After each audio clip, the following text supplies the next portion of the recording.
Magandang araw sa inyo mga kasabong at welcome back ulit dito sa ating YouTube channel na Logi Sisiw Academy.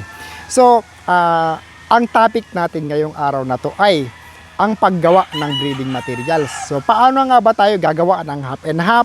Paano tayo gagawa ng 3/4, 1/4? Paano tayo gagawa ng 18/78? Paano tayo gagawa ng 15/16?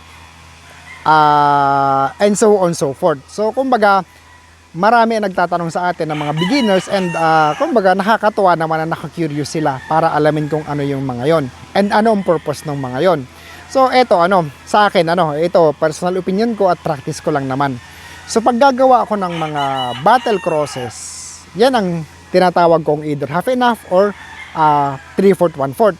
Ngayon, kung bakit ginagawa, sabi nga natin, pag nagko-cross tayo, kinukuha natin ang mga hybrid vigor ng manok. So, ang purpose ng crossing is to complement kung ano ang kulang sa isang manok. So, katulad nga ng sinasabi ko, yung Bruce Barnett ko, medyo nakukulangan ako sa katawan.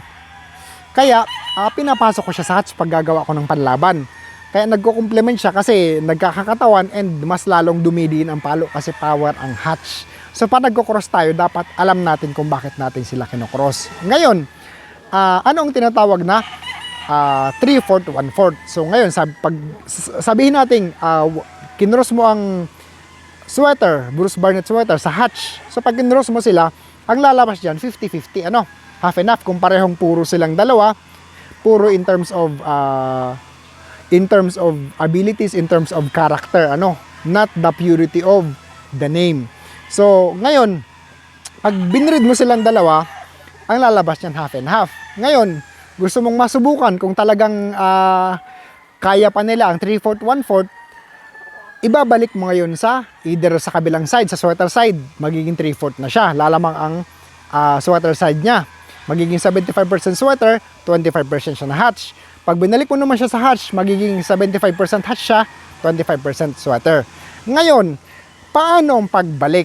Ito ang tricky question. Paano ang pagbalik? Kasi ako, hindi ako nag-back to mama, back to papa. Hindi ako nag-extreme na ganun. Kasi talagang extreme ang nagiging problema sa ganun. Kumbaga maraming tapon, talagang mahirap.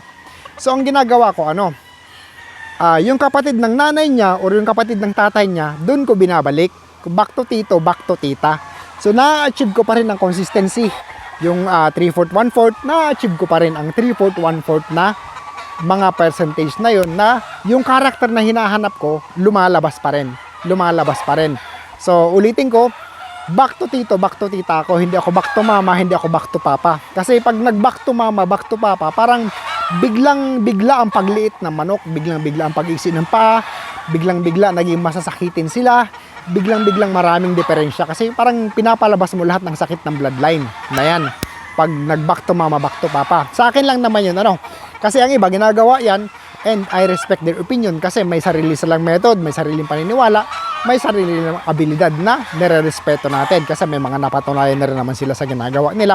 So we really respect that. Sa akin lang, hindi ko ginagawa yun.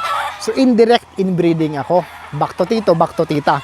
So yun ang 3/4, 1/4. Ngayon, pag sinabing 7/8, 1/8, paano naman ang gagawin natin? So since ang nag-back to tito ako, ang anak ng back to tito, 3/4, 1/4 na yon. So ibabalik ko siya ngayon sa original parent niya. Kung halimbawa, nagpa 3/4, 1/4 ako sa sweater, ibabalik ko sa tatay niyang sweater. Or ibabalik ko sa nanay niyang sweater.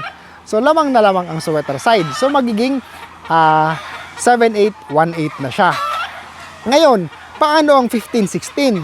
So ganun ulit, So since binread ko siya sa lolo niya, ibibreed ko naman siya sa grand uncle niya doon sa pinanggalingan ng parent niya.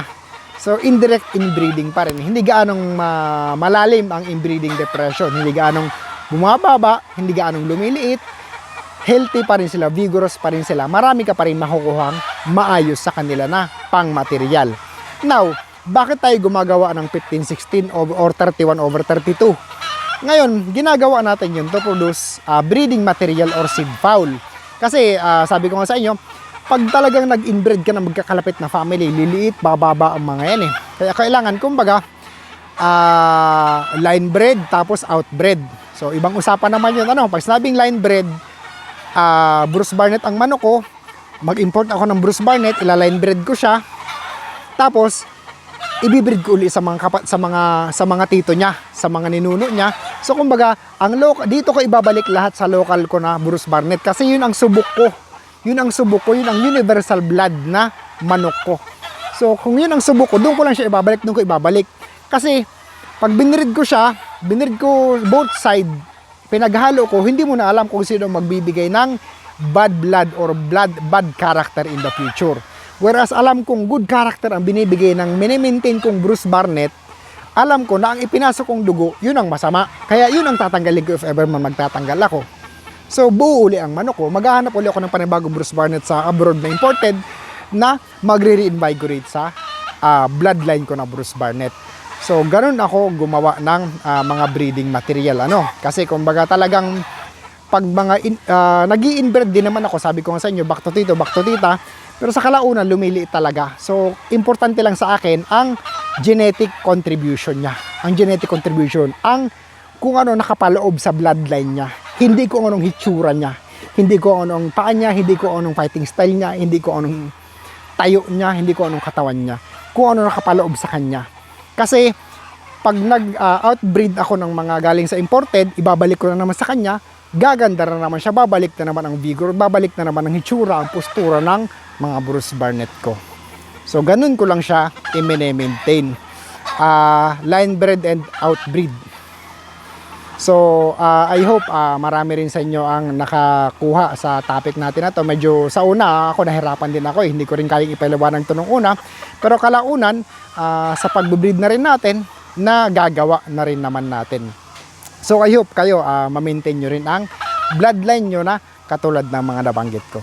So, maraming salamat sa inyong lahat. Master Marcos ulit ito ng Lord GCC Academy.